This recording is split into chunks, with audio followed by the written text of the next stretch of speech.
सुखकर्ता आणि दुःखहर्ता असलेला आपला गणपती बाप्पा, तो येतानाच रिद्धी सिद्धी सुख समाधान घेऊन येतो. आनंदाचा पारावार उरत नाही. त्याचं येणं म्हणजे घराला मंगलमय करून टाकणं, वातावरण पवित्र होणं.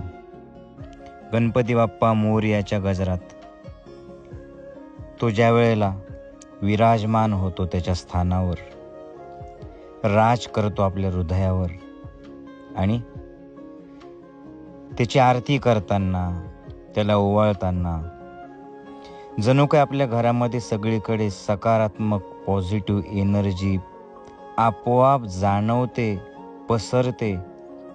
कारण गणपती बाप्पाचं आगमन म्हणजे आपल्या घरातील नकारात्मकता निघून जाणं आणि आपल्या घरात फक्त आनंद आनंद आणि आनंद येणं.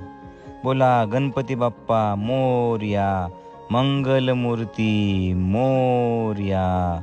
परमेश्वरा गणपती बाप्पा सर्वांचं चांगलं कर, सर्वांचं भलं कर, प्रत्येकाच्या इच्छा पूर्ण कर आणि प्रत्येकाला सुखी, समाधानी, आनंदी आणि आरोग्य संपन्न ठेव. गणपती बाप्पा मोरया, मंगलमूर्ती मोरया.